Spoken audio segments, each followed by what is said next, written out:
This is Charlie and the Great Glass Elevator, Chapter 7. Just gonna get on here. I gotta put it on all the books and everything, so in case you're gonna have to move up closer. Alright. This one is Chapter 7. Chapter 7. Charlie. And G-R-E-A-T. Great. Glass. Okay. Victor. Okay. And we're gonna put it right here. Are you ready to go, Grace? Yep, I'm ready. Alrighty. Here we go. 1 second. It's alright, babe. Oops.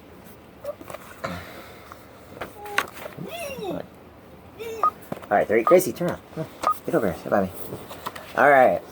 Everybody, we are going live again. We are going to do one more chapter.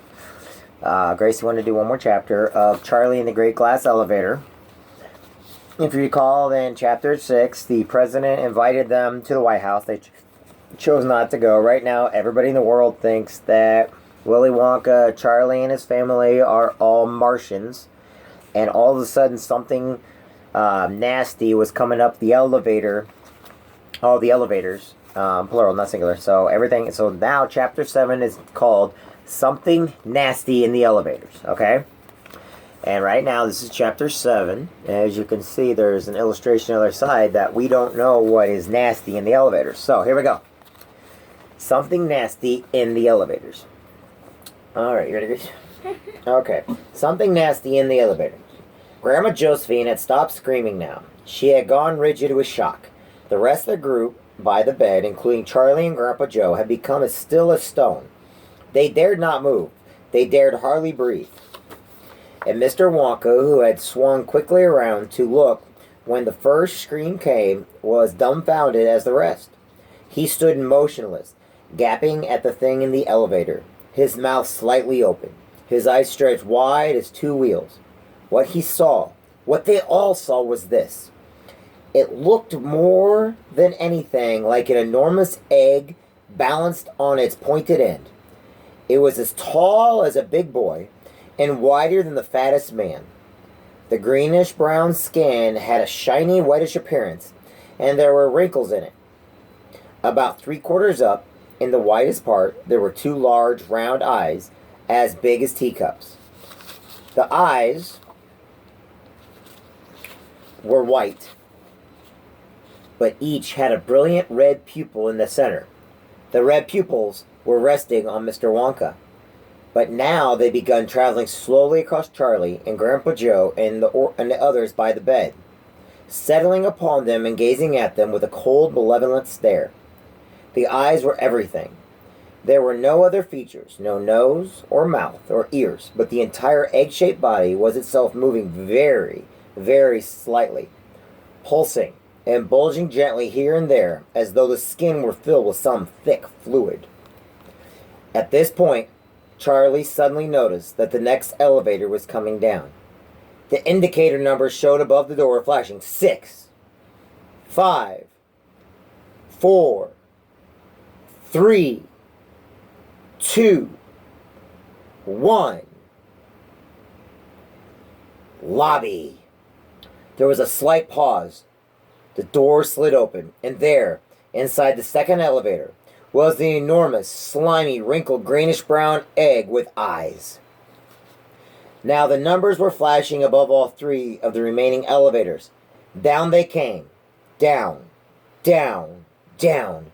And soon, at precisely the same time, they reached the lobby floor, and the doors slid open.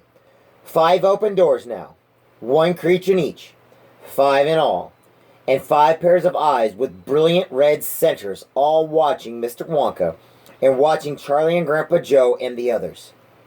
There were slight differences in size and shape between the 5, but all had the same greenish ball and wrinkled skin, and the skin was rippling and pulsing. For about 30 seconds, nothing happened. Nobody stirred. Nobody made a sound.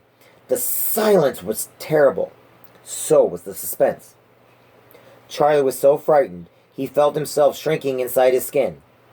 Then he saw the creature in the left-hand elevator subtly starting to change shape.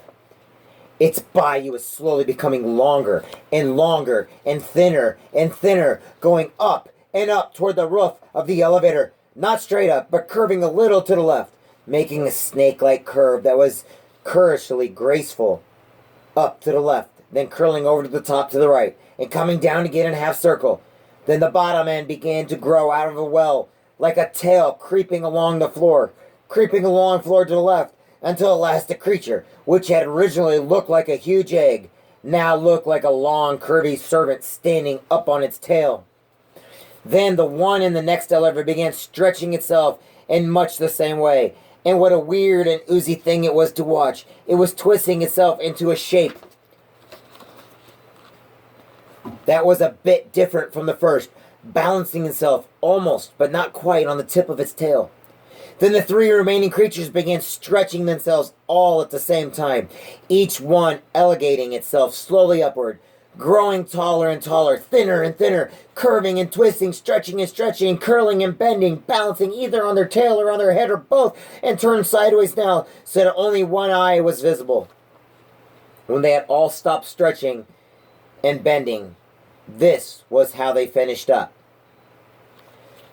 "Scram!" shouted Mr. Wonka. Just in case. This is what they finished up as. It says scram. "Scram!" shouted Mr. Wonka. "Get out quick!" People have never moved faster than Grandpa Joe and Charlie and Mr. and Mrs. Bucket all at that moment. They all got behind the bed and started pushing like crazy. Mr. Walker ran to the front of them shouting, "Scram, scram, scram!" And in seconds flat, all of them were out the lobby and back inside the great glass elevator. Frantically, Mr. Walker began undoing bolts and pressing buttons. The door of the great glass elevator snapped shut, and the whole thing leaped sideways. They were away, and of course all of them, including the three old ones in the bed, floating up into the air again. Because there's no gravity back in the elevator. Next chapter is chapter 8. The Verminous Nids.